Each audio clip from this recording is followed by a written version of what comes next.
Yes, good morning students. In previous class, we discussed the topic what is supply and contraction of supply, expansion of supply and shift in supply curve. ये सब discuss किया था कल हमने and today we are going to start change in supply curve. यानी supply curve में क्या change होता है. कल हमने किया था change in price. जब सिर्फ हमने क्या किया था कि ओनली प्राइस पे चेंज होता है किसी कमोडिटी के, तो हमारी सप्लाई पर क्या इफेक्ट पड़ेगा. आज हमारा सेकंड टॉपिक है change in price of factors of production. जब फैक्टर्स ऑफ प्रोडक्शन होते हैं, जब उनके प्राइस में चेंज होता है तो हमारे सप्लाई पर कहाँ शिफ्ट हो जाता है. तो change in price of factors of production जब इंक्रीज हो जाते हैं, जब हमारे फैक्टर्स ऑफ प्रोडक्शन जो है उनका प्राइस जो इंक्रीज हो जाता है, तो जो हमारा डायग्राम बनेगा वो किस तरह से बनेगा. वो एक्सिस पर हमने सप्लाई लिया है quantity supply and O Y पर हमने लिया है प्राइस. इसमें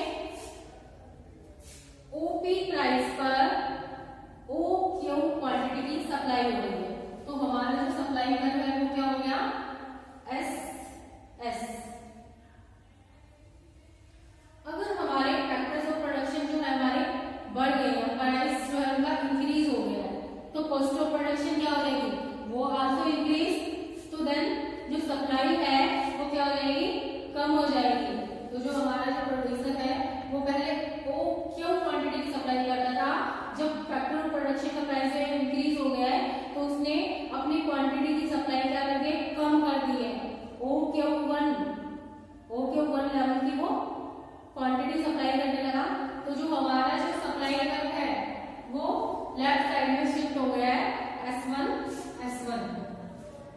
फिर हमारा decrease in price of factors of production. जब अगर हमारे जो फैक्टर ऑफ प्रोडक्शन है और उनका जो प्राइस है वो डिक्रीज हो जाता है, तो हमारा जो सप्लाई लेवल है वो कहाँ शिफ्ट होगा. जब हमारा फैक्टर ऑफ प्रोडक्शन जो है उनके प्राइस डाउन हो जाएंगे तो क्या होगा, तो कॉस्ट ऑफ प्रोडक्शन कम आएगी. कॉस्ट ऑफ प्रोडक्शन कम आएगी तो जो प्रोड्यूसर है वो लार्ज नंबर ऑफ क्वांटिटी का प्रोडक्शन करेगा, तो सप्लाई भी फिर ज्यादा होगी. पहले ओपी प्राइस पर एक प्रोड्यूसर ओ क्यू क्वांटिटी की सप्लाई करता था मार्केट में. जैसे ही हमारे प्राइस क्या है डिक्रीज हो गए फैक्टर्स के, तो क्वांटिटी बढ़ गई, ओ क्यू से बढ़कर कितनी हो गई, ओ क्यू 1. तो जो हमारा सप्लाई कर्व है एस से शिफ्ट होकर राइट साइड में शिफ्ट हो जाएगा S1. ये था हमारा change in price of factors of production. तो हमारा राइट साइड में शिफ्ट होता है और लेफ्ट साइड में शिफ्ट होता है. फिर चेंज इन टेक्नोलॉजी. जब हम अपने बिजनेस में अपने टेक्नोलॉजी को चेंज कर लेते हैं या एडवांस टेक्नोलॉजी यूज करते हैं, तो उसका इफेक्ट क्या होता है सप्लाई पर. फर्स्ट होता है अपग्रेडेशन ऑफ टेक्नोलॉजी. अपग्रेडेशन, जब हम हाई क्वालिटी की टेक्नोलॉजी अपने बिजनेस में अपनी ऑर्गेनाइजेशन में अडॉप्ट करते हैं तो क्या होता है, सिंपली वही सेम थिंग.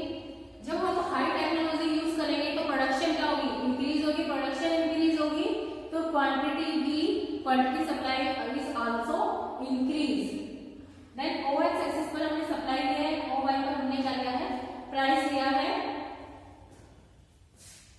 पहले ओपी प्राइस पर ओ क्यू क्वांटिटी सप्लाई होती थी, फिर अपग्रेड हुआ है, टेक्नोलॉजी हमने एडवांस यूज करी है, तो जो हमारे जो प्रोडक्शन है वो क्या है, इंक्रीज हो गया है, प्रोडक्शन ज्यादा हो गई है, तो प्रोड्यूसर ने ओ क्यू से क्वांटिटी बढ़ाकर ओ क्यू 1 कर दी है. तो ओ क्यू 1 पर जो हमारा सप्लाई कर है वो एस से शिफ्ट होकर राइट साइड में हो गया है S1. ये बना डायग्राम इसमें हमारा बनेगा. फिर है डिग्रेडेशन ऑफ टेक्नोलॉजी. डिग्रेडेशन होता है जब हमारी टेक्नोलॉजी है वो आउटडेटेड हो जाती है या फेल हो जाती है in comparison to other organisation या अदर बिजनेस. जब कोई मार्केट में नई एडवांस टेक्नोलॉजी आ रही है, नई एडवांस मशीनरी आ रही है, लेकिन जो हमारा बिजनेस है, जो हमारा प्रोड्यूसर है वो उस टेक्नोलॉजी को अडॉप्ट नहीं कर पा रहा है, तो इस सिचुएशन में जो हमारी जो सप्लाई है वो क्या है, कम हो जाएगी. क्यों कम हो जाएगी, क्योंकि जो कस्टमर्स जो है वो हमारे प्रोडक्ट की उनकी डिमांड कम करने लगेंगे, वो नई टेक्नोलॉजी वाले प्रोडक्ट को लेना प्रेफर करेंगे जो हमारे कस्टमर्स हैं। तो डिग्रेडेशन की सिचुएशन में ओ एक्सिस पर हमने क्वांटिटी सप्लाई ली है एंड ओ वाई पर हमने लिया है प्राइस। ओपी लेवल पर ओ क्यों क्वांटिटी की सप्लाई हो रही है, लेकिन डिग्रेडेशन वाले टेक्नोलॉजी में तो प्रोडक्शन हमारी क्या हो गई, कम हो गई क्योंकि डिमांड कम हो गई है। तो हमारा जो क्वांटिटी सप्लाई है वो ओ क्यू से कम होकर ओ क्यू 1 हो जाती है। ओ क्यू 1 हो जाएगी तो जो हमारा सप्लाई कर्व है वो लेफ्ट साइड में शिफ्ट हो जाएगा, एसएस से शिफ्ट होकर क्या हो जाएगा S1 S1। तो ये हमारा change in factors of production या चेंज इन टेक्नोलॉजी में जब चेंज होता है तो जो हमारा सप्लाई कर्व है उस पर क्या इफेक्ट पड़ता है। एक छोटा सा टॉपिक है हमारा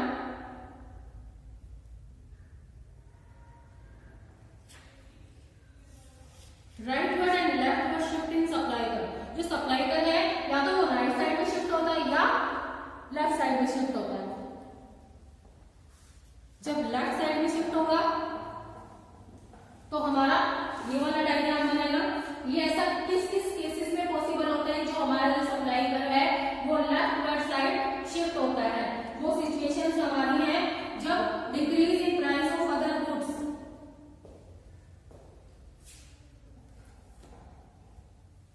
नहीं सॉरी लेफ्ट साइड की बात करें, जब हमारा जो सप्लाई कर्व है वो लेफ्ट साइड में शिफ्ट होता है।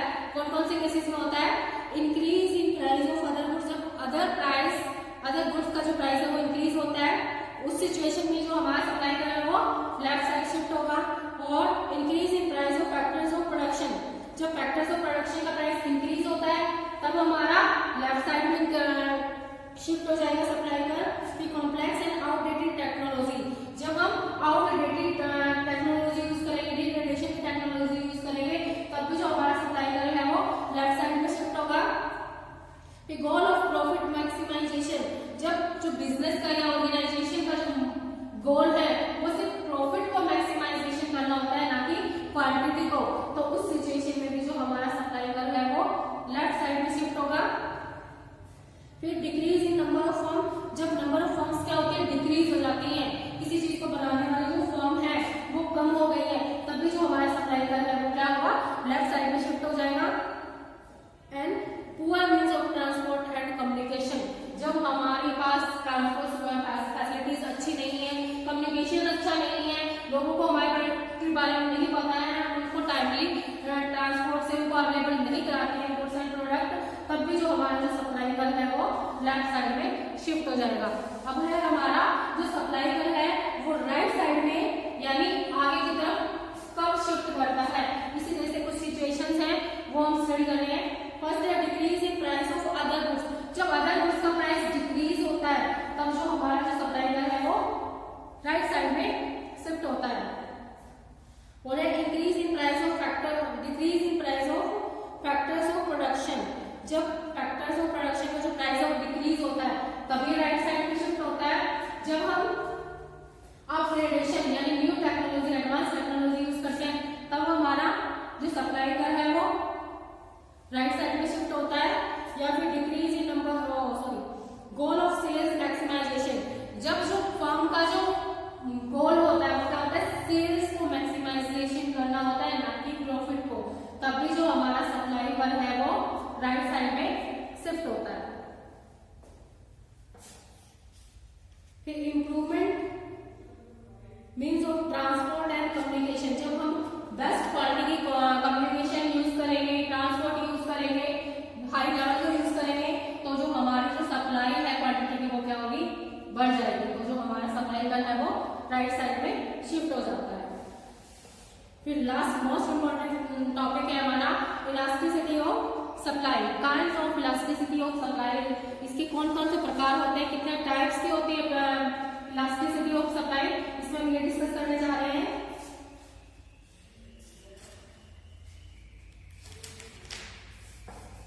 बस ये लास्ट टॉपिक है आपका, इसके बाद आपका ये जो सप्लाई वाला जो चैप्टर है ये कंप्लीट हो जाएगा।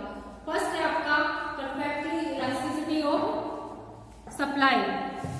परफेक्टली इलास्टिसिटी सप्लाई होती है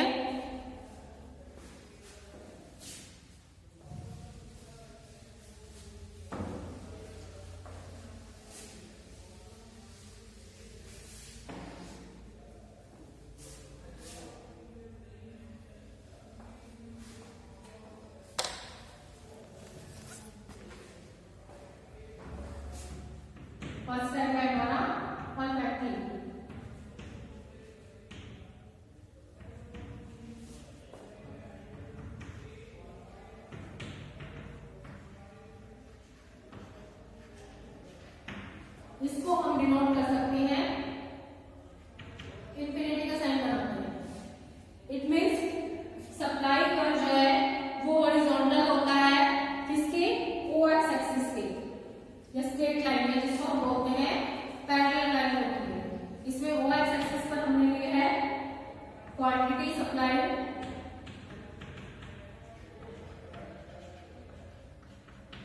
एंड OY पर हमने लिया है प्राइस। ये हमारा सप्लाई कर्व है। इसमें एक जो प्रोड्यूसर है वो OQ लेवल का भी सप्लाई कर सकता है, OQ1 का भी कर सकता है, OQ2 का भी कर सकता है। इसमें हम प्राइस को क्या मानना चाहते हैं कि जो प्राइस है हमारा कांस्टेंट है, वो जो प्रोड्यूसर है वो डिपेंड कर रहा है कि वो कितनी क्वांटिटी को वो सप्लाई कर रहा है at a given period of time. ये होता है हमारा परफेक्टली इलास्टिक सप्लाई। जब जो हमारी जो सप्लाई है वो क्या होती है, इनफिनिटी होती है। इनफिनिटी का मतलब कितनी भी हो सकती है, प्रोड्यूसर इसी प्राइस लेवल पर जितनी चाहे उतनी क्वांटिटी को सप्लाई कर सकता है। सेकंड है आपका परफेक्टली इनइलास्टिक सप्लाई।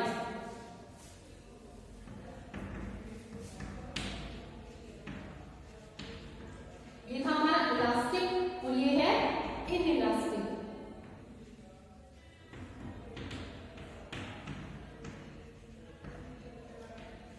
इनइलास्टिक का मतलब इसमें जो हमारा OX एक्सिस पर हमने लिया है क्वांटिटी सप्लाई एंड OY पर हमने लिया है प्राइस। अब इसमें जो हमारी जो क्वांटिटी है उसमें कोई चेंज नहीं आएगा। प्राइस चाहे अप हो या डाउन हो, इसका क्वांटिटी पर कोई इफेक्ट नहीं पड़ेगा। ये हमारा सप्लाई कर्व है। यहाँ पर हमारे क्या, इसको हम कैसे डिनोट करेंगे, elasticity of supply is equal to 0। ये किस केस में हमारा, इसमें जो एक प्रोड्यूसर है वो OQ क्वांटिटी की ही सप्लाई करेगा, चाहे प्राइस OP हो या OP से बढ़कर OP2 हो जाए या फिर OP से घटकर OP1 हो जाए। वो जो सप्लाई है वो उतनी ही करेगा जितनी वो करता आ रहा है। ऐसा किस केस में पॉसिबल होता है, जब हमारे जो प्रोडक्शन है, जिस चीज की हम प्रोडक्शन कर रहे हैं वो हमारे लिमिटेड रिसोर्सेज है, जिनकी क्वांटिटी को हम चाहकर भी नहीं बढ़ा सकते हैं, उनको वो लिमिटेड है, वो जिसकी इतना ही प्रोडक्शन हो सकता है, इतना ही हम निकाल सकते हैं एक गिवन टाइम पीरियड में, उसकी प्रोडक्शन को हम कम या ज्यादा नहीं कर सकते। ऐसा उस केस में पॉसिबल होता है, जो उसको हम बोलते हैं परफेक्टली इनइलास्टिक सप्लाई। यहाँ पर जो इलास्टिसिटी ऑफ सप्लाई है वो किसके इक्वल होती है, 0 के इक्वल होती है। यहाँ पर इलास्टिसिटी ऑफ सप्लाई क्या थी, इंफिनिटी थी, वो कितने भी हो सकती थी। इसमें हमारा प्राइस कांस्टेंट रहता है और इसमें हमारी क्वांटिटी कांस्टेंट रहती है, दोनों में ये डिफरेंस है। Next is highly elasticity supply.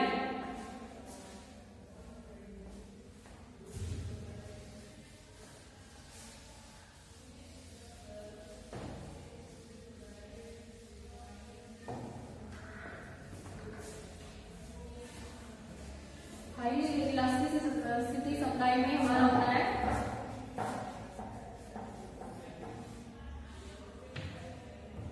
OX axis पर हमने क्वांटिटी सप्लाई ली है एंड OY पर हमने लिया है प्राइस।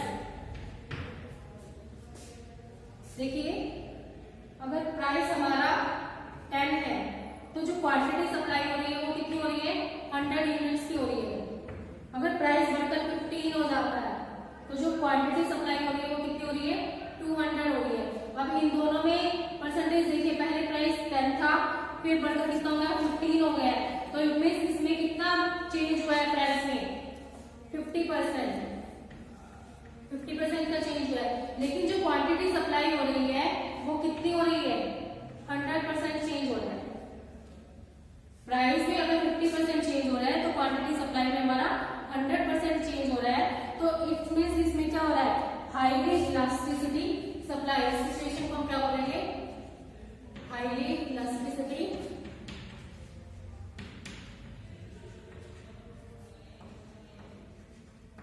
तो इसको डायग्राम हम बनाएंगे। यहाँ पर हमारा जो प्राइस है वो क्या है, P है, तो क्वांटिटी सप्लाई हो रही है OQ लेवल की, फिर प्राइस जो है वो हमारा बढ़ गया है OP से बढ़कर OP1 हो गया है। तो जो हमारी क्वांटिटी है वो कितनी बढ़ गई है, वो 100 टाइम इंक्रीज हुई है। तो जो हमारा जो सप्लाई कर्व है वो इस तरह से ग्रो होगा।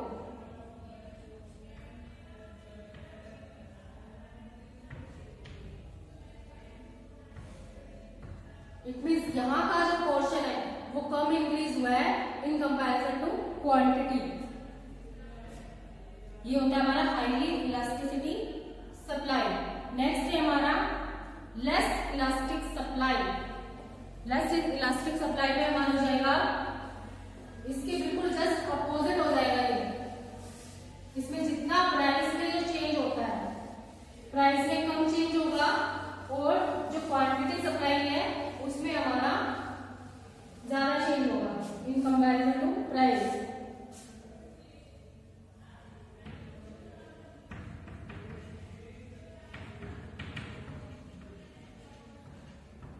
देखिए प्राइस हमारा क्या है, 10 है और क्वांटिटी सप्लाई हमारी हो रही है 100 यूनिट्स।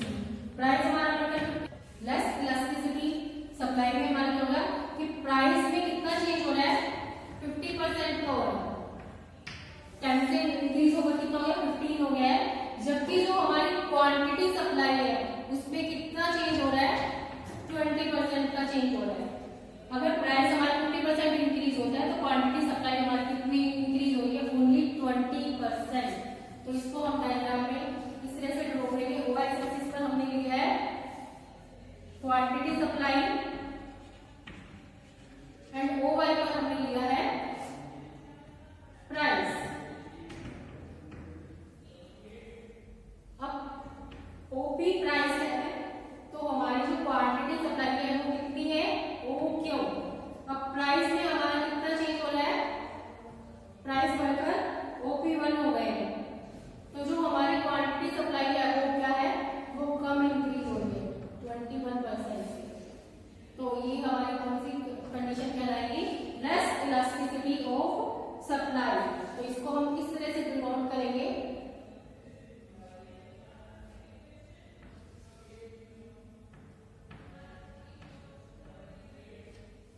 ये हमारा सप्लाई पर हो जाएगा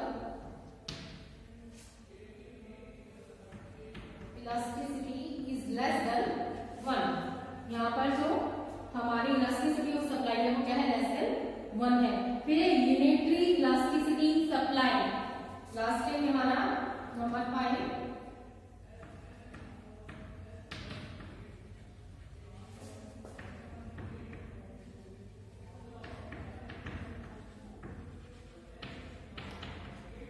इट मीन्स जितना प्राइस में चेंज हो रहा है उतना ही हमारा क्वांटिटी सप्लाई में चेंज हो रहा है। पोस्ट प्राइस हमारा 10 से बढ़कर 15 हो गया है, इट मीन्स इसमें 50% का चेंज हुआ है। तो इसी तरह से क्वांटिटी जो सप्लाई हो रही है उसमें भी हमारा 50% का चेंज हो रहा है। दोनों में क्या है, इक्वल डिफरेंस है। तो इट मीन्स यहाँ पर हमारी जो इलास्टिसिटी ऑफ सप्लाई है वो किसके इक्वल है, 1 के इक्वल है। तो इसको हम डायग्राम के थ्रू किस तरह से ड्रॉ करेंगे, इसका डायग्राम आपका यहाँ होगा।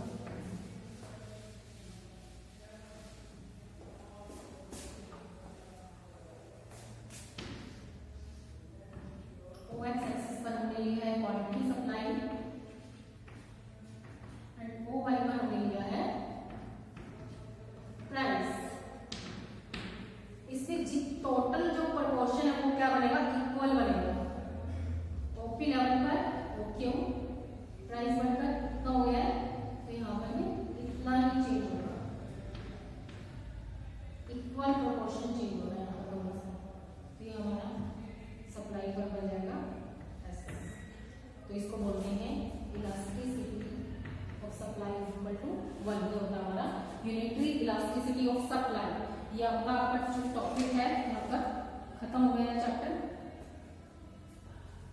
एक टाइम पीरियड एंड सप्लाई। जो टाइम पीरियड होता है, जो मार्केट सप्लाई का उसका सप्लाई का कैसा बनता है उसमें।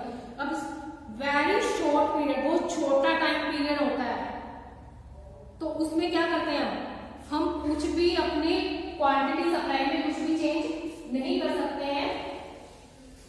तो हमारा जो सप्लाई कर्व है उसमें कुछ भी चेंज नहीं होती है। तो वेरी शॉर्ट पीरियड में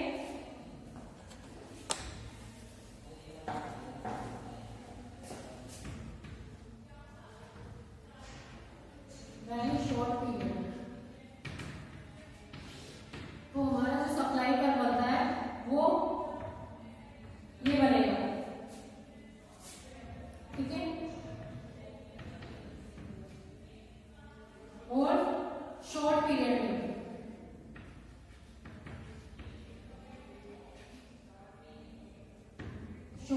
जो हमारा सप्लाई कर्व होता है वो किस तरह से बनेगा, इस तरह से बनेगा, क्योंकि इसमें हम शॉर्ट पीरियड में ओनली हम सिर्फ वेरिएबल फैक्टर्स को बढ़ाकर अपनी क्वांटिटी को बढ़ा सकते हैं। एंड लॉन्ग पीरियड वो पीरियड होता है जिसमें हम ऑल फैक्टर्स आर वेरिएबल, जिसमें हम हर एक फैक्टर में जितने भी फैक्टर्स ऑफ प्रोडक्शन है उसमें टोटली चेंज कर देते हैं। तो हमारा बन जाता है सप्लाई कर्व इस तरह से, ठीक है। ये क्वांटिटी सप्लाई है और यहाँ पर है प्लस, तो सभी में यही होगा क्वांटिटी सप्लाई प्लस। आज इसके साथ आपका जो चैप्टर है ये सप्लाई वाला कंप्लीट हो गया है। Now class is over.